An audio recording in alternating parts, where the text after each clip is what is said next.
When my father, Wang炳章, graduated from McGill University with a PhD in experimental medicine, he had a choice.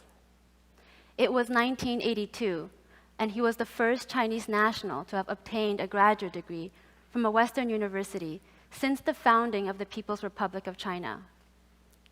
He could have returned to his homeland and enjoyed a distinguished career as a medical doctor and researcher, and probably later as a high-ranking bureaucrat.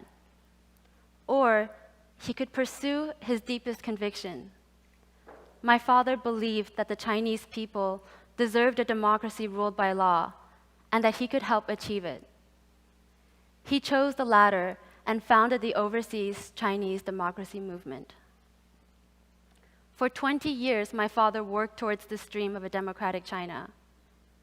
He started a dissident magazine, founded several opposition organizations, and traveled the world giving speeches to inspire people to share his ideals. In doing so, my father would abandon my family, face unthinkable challenges and setbacks, and sacrifice everything, including, eventually, his own freedom.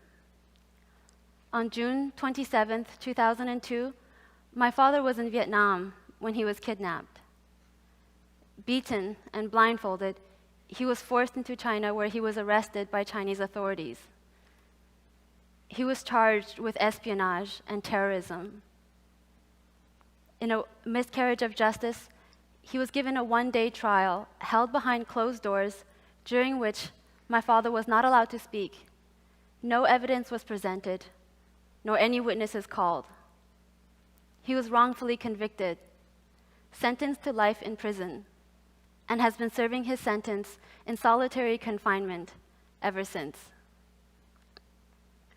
I was 13 years old, living in my hometown of Montreal when my father was kidnapped.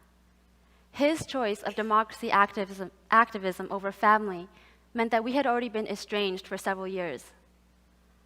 I was reluctant to go to Ottawa for the first press conference calling for his release. I just dreaded having to speak in public about a father I barely knew. But I went because my dad, however inadequate he was as a father, didn't deserve to spend the rest of his life in prison. It's now been over 10 years since I first made the decision to try to win my father's freedom. I've lobbied, spoken, and pleaded on his behalf in Ottawa, Washington, D.C., Geneva, Brussels, and elsewhere.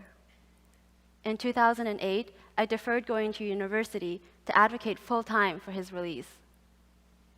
But despite my best efforts, the past decade of my father's imprisonment has been marked largely by a sense of defeat.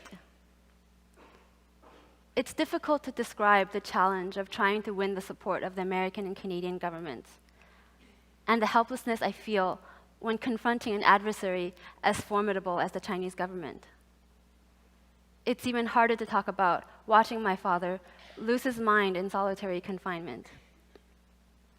Overwhelmed by disappointment, there is a shameful part of me that would like to move on with my life, give up, and leave my father's fate to destiny. But in the past 10 years, I've had the education one doesn't get in school. I get to meet and bond with other individuals who lived through persecution in China. I see their scars from torture, listen to their stories of escape, and watch in awe of them persevere as political refugees in North America. These are Falun Gong practitioners, Christian organizers, whole communities of Uyghurs and Tibetans, and other activists and their families who have suffered immensely for struggling for their causes. I've also befriended the most ordinary individuals with no political agenda, whose lives have been devastated for protesting injustices such as wrongful forced evictions. They remind me that what I'm doing is part of something bigger than just trying to win my father's release. And although it's painful, it is my responsibility to keep going. I don't have my father's idealism, his gift for rhetoric, nor his brazen defiance against the Chinese communist regime. Between my aversion for politics and my fear of public speaking, I'm embarrassed by how much I still struggle when advocating on his behalf. But despite my being such an unlikely human rights advocate, I know I have to continue to speak out about my father and other prisoners of conscience who continue to languish in Chinese prisons. Because if I don't speak out, how can I expect anyone else to care? Because if I don't speak out, who should? I have to tell the world what human rights abuse in China looks like by sharing my family's experience. I think my father felt a similar sense of duty.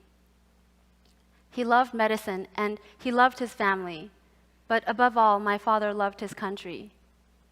His talent, his passion for freedom, and his optimism, he felt he owed it all to his people, and I know he has no regrets.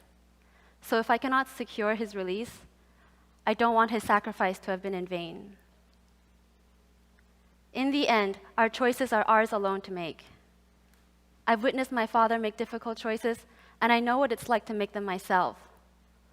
The challenges you and I face are different, but if my father can endure his suffering, and I can stand on this stage, I know that you too can make sacrifices, confront your fears, and ultimately choose to speak up for truth. Thank you.